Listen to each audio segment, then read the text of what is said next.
Pushkin. All right, what do we want to start with? We have to start with green. Okay. Just like if we were doing wines, we'd start with whites and then go to reds. Yeah. I don't think we should blow out our palates too early. I mean, do you want to get to most of this? Do you have time? Not long ago, a man named Tony Gebley came to my apartment. Young guy, dark hair, grew up in New Jersey. He runs something called Tea Epicure, which does for specialty tea what Robert Parker did for wine, analyzes it and rates it. Tony had a big backpack with him and carefully unwrapped its contents.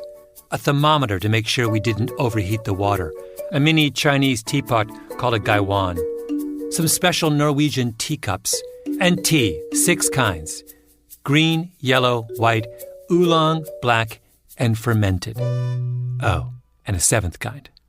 We'll get to that. So this is called Lu Bao. Lu Bao. And it's from Guangxi province. And this tea was produced in 2009. Do you have to steep fermented tea for a long time?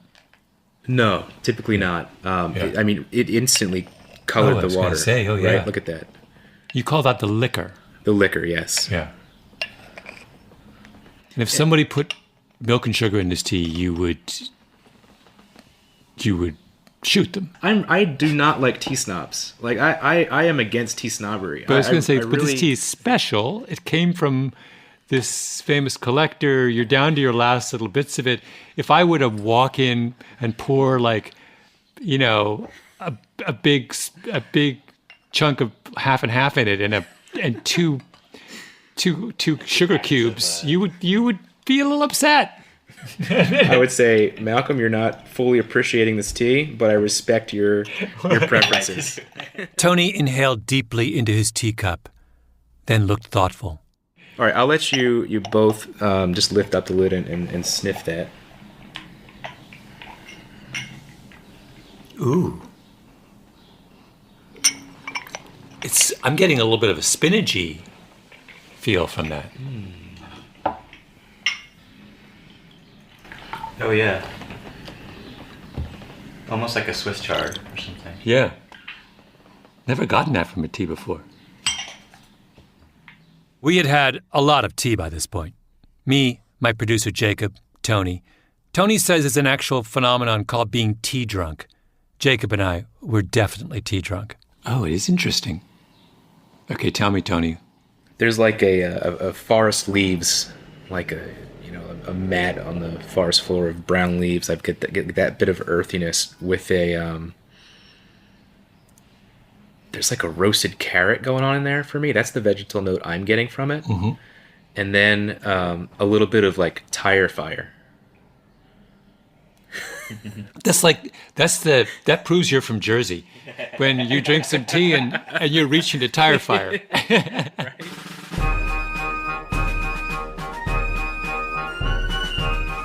My name is Malcolm Gladwell. You're listening to Revisionist History, my podcast about things overlooked and misunderstood. This episode is a special production in honor of America's birthday, the 4th of July. It's about the Boston Tea Party, one of the first and most critical steps on the path to American independence.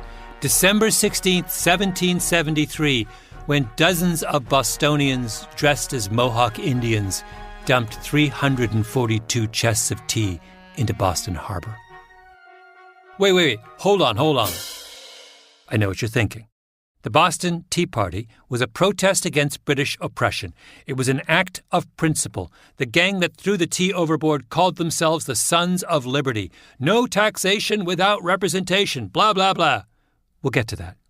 But let's start with a fact that is so glaringly obvious that it stuns me that so many Americans have overlooked it.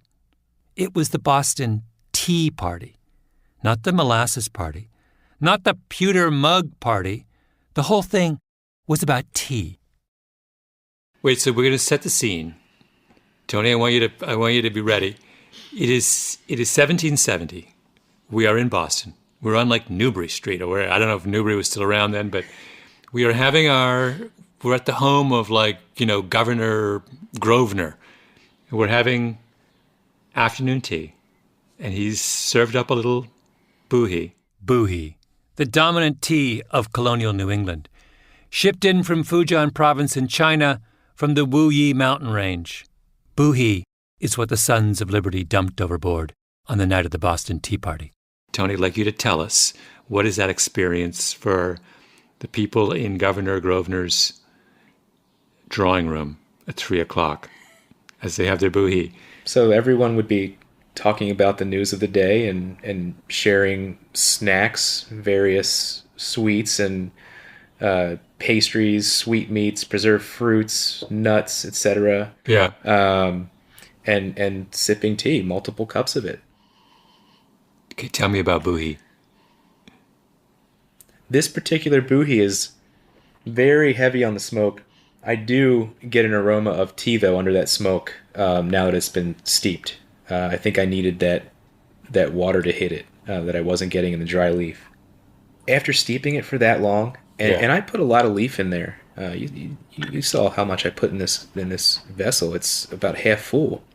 It's much smoother than I thought it was going to be. I thought it was going to be much more bitter and astringent and really require some sort of addition of milk or sugar. Delicious, refreshing, addictive. There's a very deep, leathery taste. And when I say leathery, I mean like that smell of like your mother's purse or something. You know, a very earthy, leathery smell.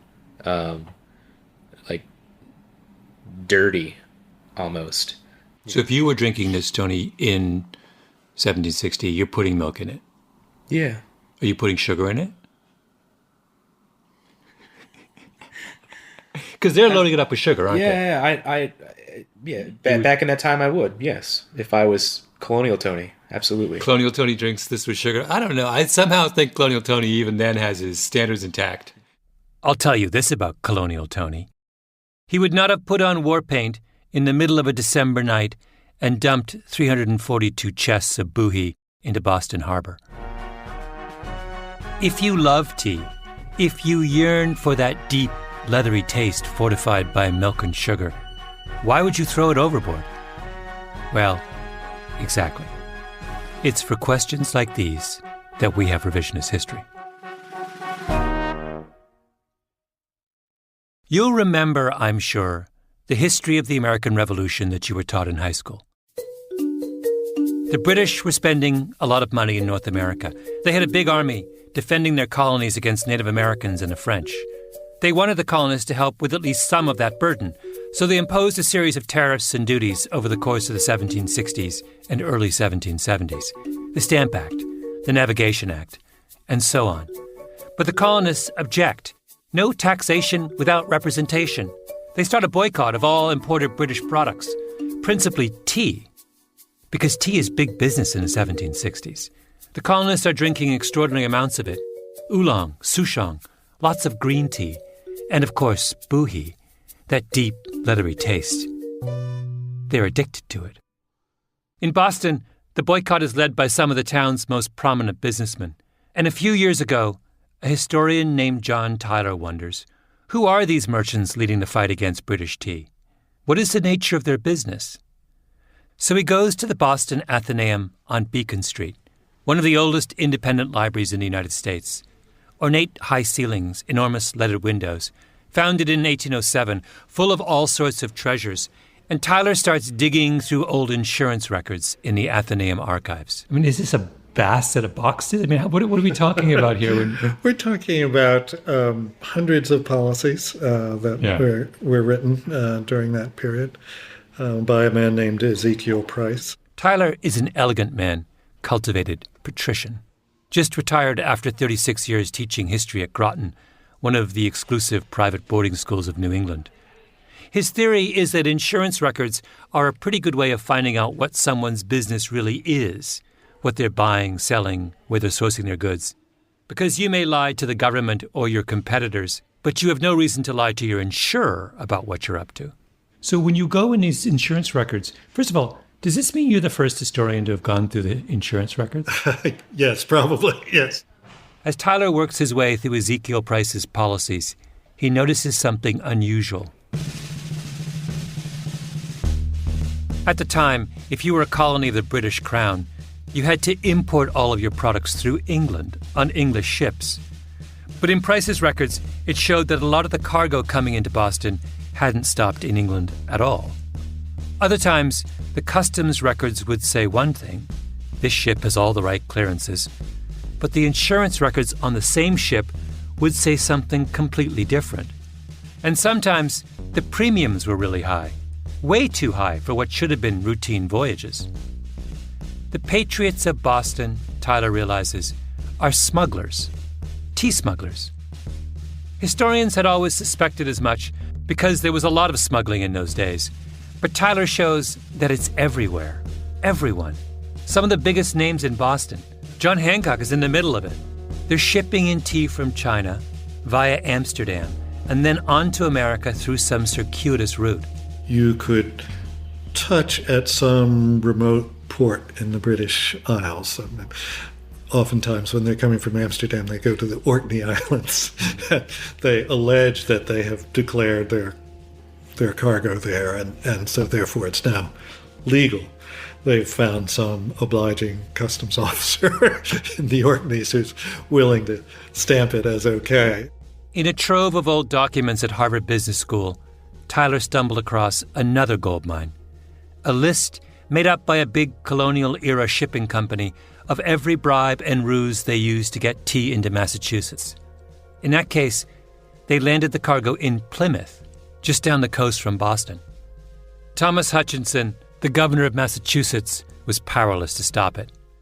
They run it ashore there and then bring it in wagons into Boston, and there's really no way of telling then. Mm-hmm. The same thing happens if you could import things through Rhode Island, where Hutchinson refers to Rhode Island as that abandoned little colony. Where there's no regulation at all, and therefore it's this porous place where all sorts of smuggled goods can trickle in. Then came the big boycott of British imports. It was called the non-importation movement, supposedly a principled stand against taxation without representation. But who's behind that? Many of the same group of smugglers. And if I'm a smuggler, I'm delighted with non-importation. Yes. Yes, because you can sell more smuggled tea. Yeah. So during non-importation, the amount of legit British tea must be shrinking to almost nothing. Correct. So the smugglers have free rein at this point. Yes. The British are trying to raise money to defend the colonies by taxing the tea the colonists drink. But the colonists aren't paying the tax. They're all drinking cheaper illegal tea. So the British do the logical thing. They pass the Tea Act of 1773, which cuts the cost of the tea imported through proper channels. Now, the legal stuff is as affordable as the illegal stuff. So what do the patriots do? They dress up as Mohawk Indians, sneak out into Boston Harbor, and throw 342 chests of perfectly good boohee into the water. The Tea Act was an attempt to put the smugglers out of business. The Boston Tea Party was the smugglers' attempt to stay in business. Let me spell it out for you. Underneath the lofty rhetoric of the patriots of New England was a criminal enterprise, a vast smuggling operation illicitly supplying the residents of the New World with their drug of choice, boohee, that deliciously addictive tea varietal with a dark liquor and a deep, leathery taste. The foundational myth of the American Republic is not righteous, freedom-loving citizens rising up against oppression. No, it's drug dealers defending their turf. You know why this episode is airing July 4th, that day when Americans jump up and down and detonate explosives to celebrate their independence from Britain? It's airing July 4th because you Americans have a problem. The story you tell each other about your nation's independence is full of holes. You need a new story. So I'm going to do you a favor. I'm going to give you one. But first, I'm curious about whether in that era, in that sort of those first few generations when people are getting to know tea, are they given instructions about how to make it? Do we know how they're steeping it and how they're... So one account I read was that someone steeped the tea, and threw out the liquor and then used the leaves and put butter and salt on them and ate them as a salad. That was in like one of the prominent families' diaries of the time. Really? Yeah. Have you ever tried that? Would that taste good? So many questions.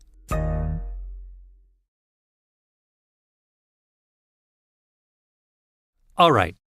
I think we need to start over. Take 2 on the real meaning of the American Revolution. Let me introduce you to Francis Ianni, an academic who had a theory about Americans and their criminal enterprises. Although calling Ianni an academic seems a little limiting. He decided, I guess this is after we'd been there about 6 months, he decided to drive to Nairobi. And I can't remember the exact distance. It might be 600-700 miles. But back then there were places where there literally wasn't a road. I don't think there was any paved road. And you'd be driving along and all of a sudden the road would just end. Juan Ianni. That's Francis Ianni's eldest son, talking about how his father moved his family to Ethiopia in the early 1960s and decided, one day, to drive to Nairobi. All they had was a Volkswagen minibus, which isn't exactly built for off-road adventures. Back then, people who made the journey did it in a convoy. Ianni was like, why bother? Let's go solo. This is a tangent, because Francis Ianni is one of my favorite people that I've never met. We'll get back to tea, I promise. So you'd have to go by dead reckoning to figure out where you were to come out on the other side. And wait a second. Your dad has, your parents have how many children at this point? I have 2 brothers. So there's 3 of you. You're the eldest? I'm the eldest. My brothers are 8 and 10 years younger than I am. At the time, this was 1960, so they were 5 and 3. And of course, my mother was... Go ahead. No, I'm just imagining this in my mind. A young couple with a 12-year-old, a 5-year-old, and a 3-year-old set out to drive in a Volkswagen minibus from Addis to Nairobi in 1960. Yeah. This is like the most hilarious thing I've ever heard. Francis Ianni ended up as a professor at Columbia University. What he was a professor of is slightly unclear, since he was the kind of person who did whatever he wanted, but some combination of anthropology and sociology and stuff Francis Ianni thought was interesting. He had 2 wolves. Well, he had several wolves, but he had 2, and I think I said... Actual wolves? I sent you some pictures yesterday. There's one with him with the wolves, actually. He called his wolves Romulus and Remus.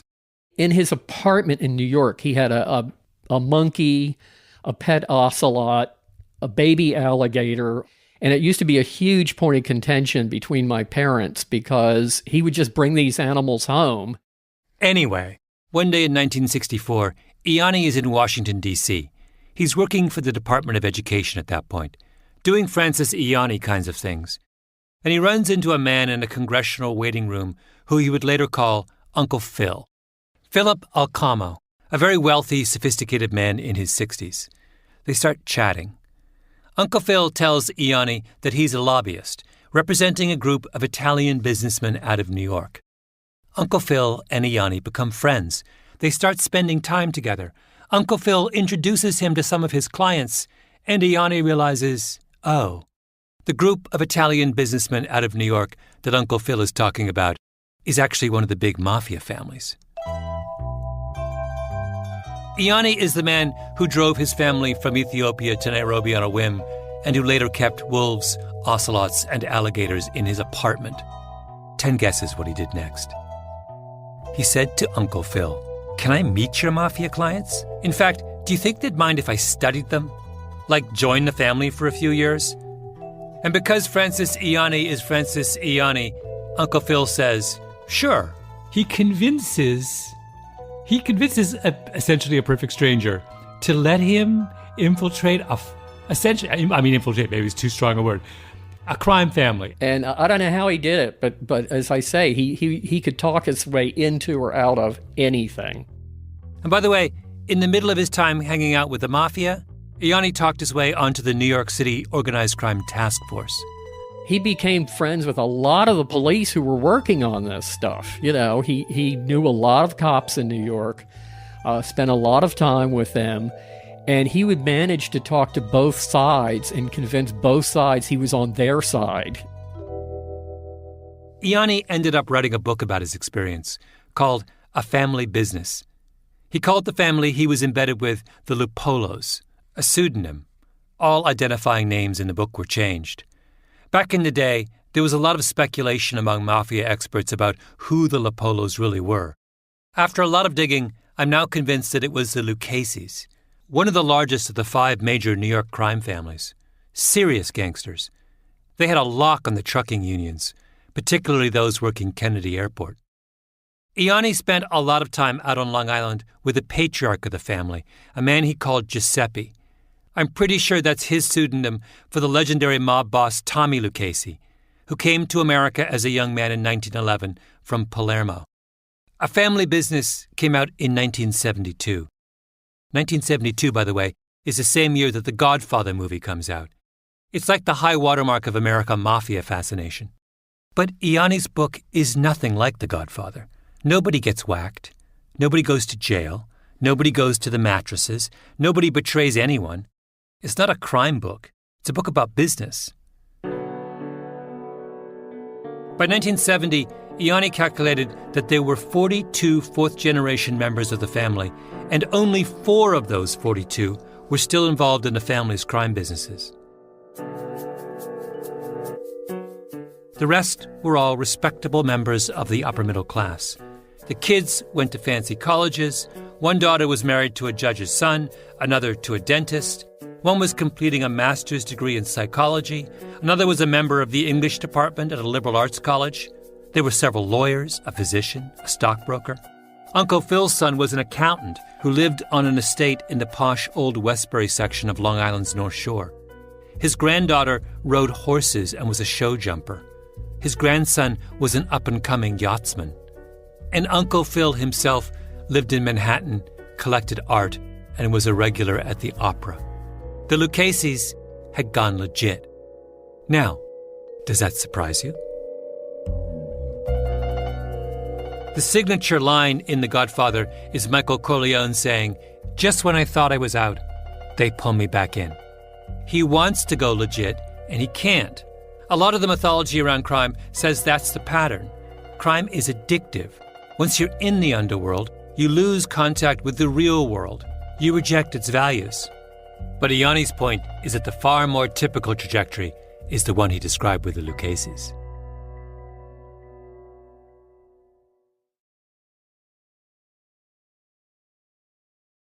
Here's another example of the lure of going legit.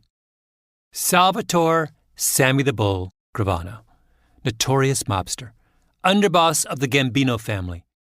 Here he is being interviewed by Diane Sawyer in 1997 on ABC Primetime. Look over the list of the murders you were involved in. There, how many? 19. Serial killers don't have 19. Mm-hmm. We're worse than them. Gravano is totally matter-of-fact. You're half expecting him to count off all 19, one by one, on his fingers. Diane Sawyer does the full double take, then comes back at him again. One of the people on that list was Gravano's brother-in-law.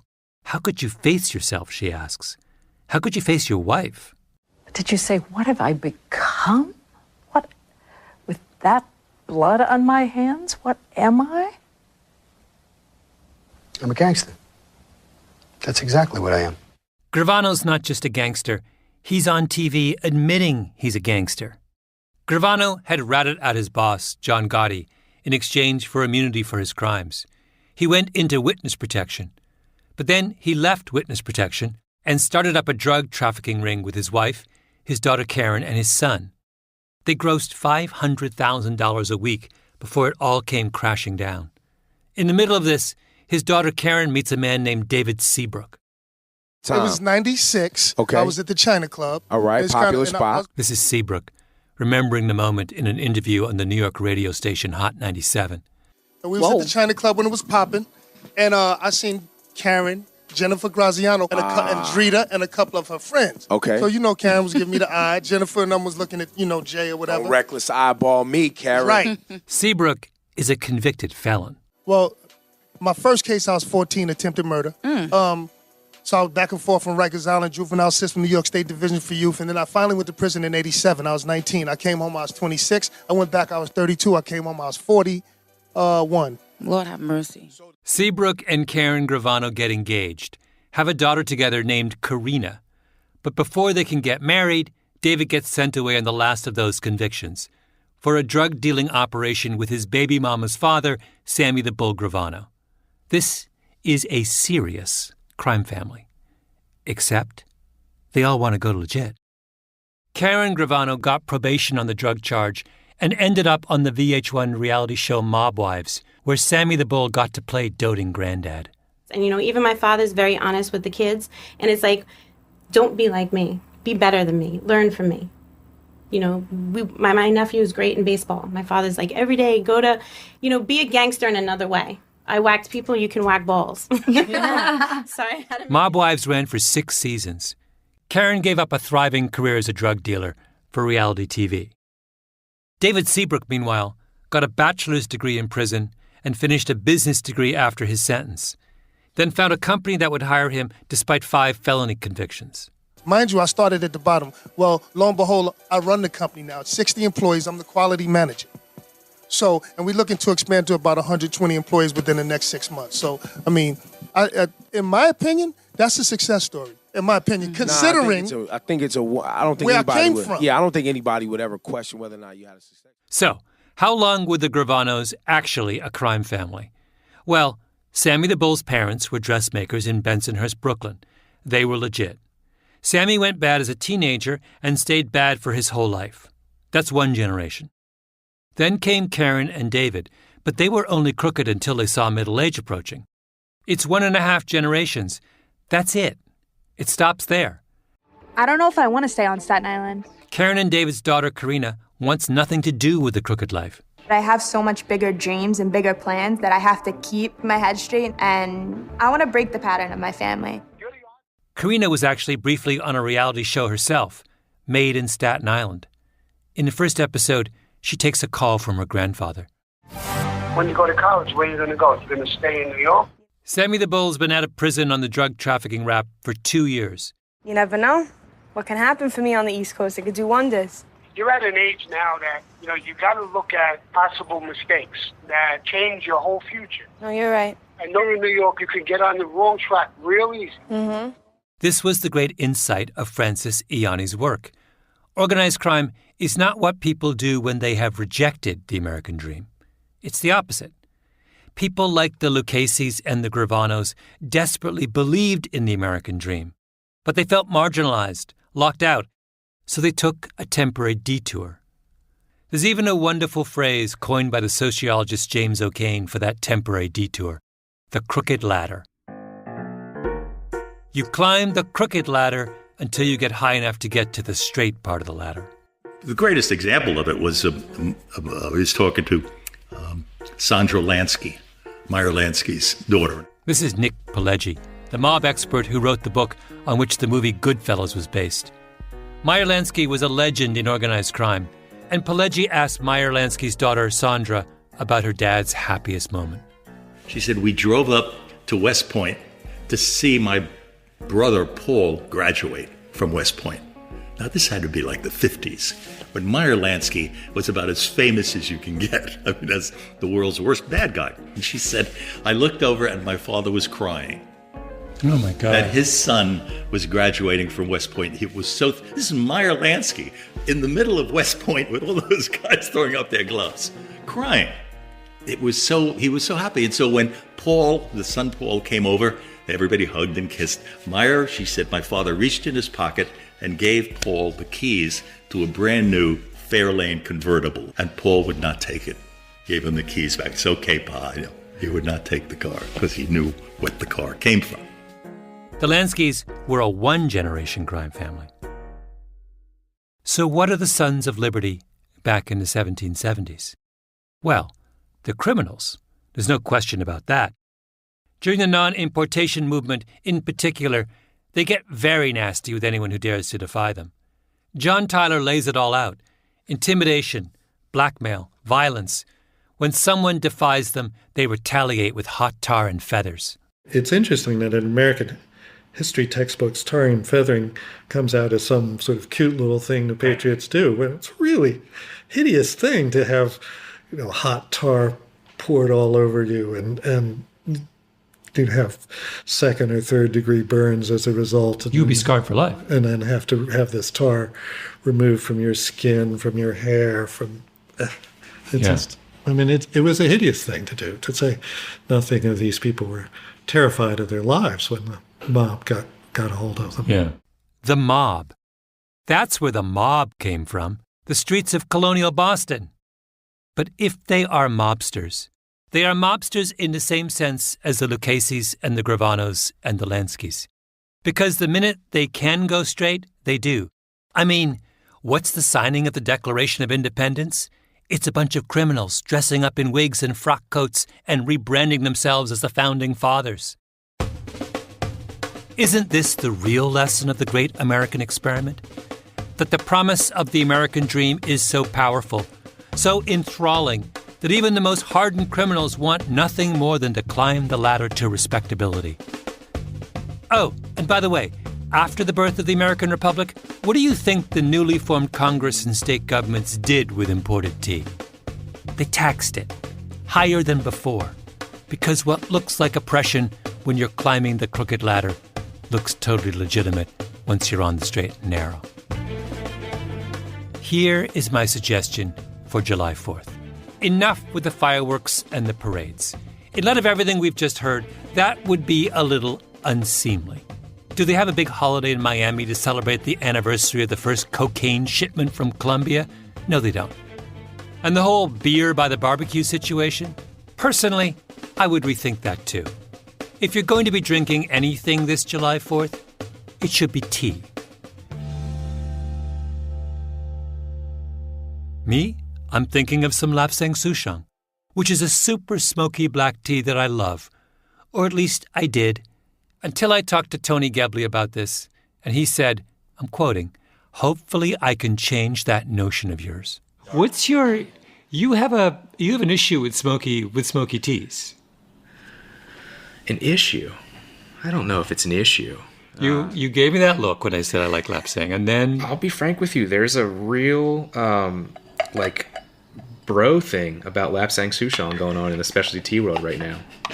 You didn't even know it, but you were a tea bro. You're a tea bro. That's what I'm saying. You mean it's the macho choice? Is that what you mean? It's the macho choice. Oh, I like it smoky. I see. Like a scotch. Like a scotch. Yeah, like a powerful smoky punch, like akin to I like to grill a lot kind of thing. Stop right there, Tony.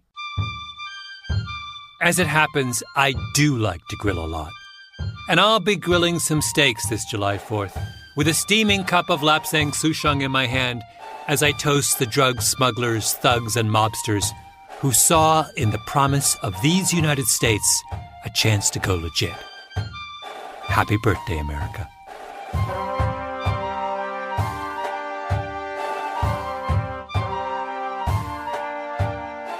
Revisionist History is produced by Mia Lobel and Jacob Smith, with Camille Baptista. Our editor is Julia Barton. Flawn Williams is our engineer. Fact-checking by Beth Johnson. Original music by Luis Guerra. Special thanks to Carly Migliori, Heather Fain, Maggie Taylor, Maya Koenig, and El Jefe, Jacob Weisberg. Revisionist History is brought to you by Pushkin Industries. I'm Malcolm Gladwell.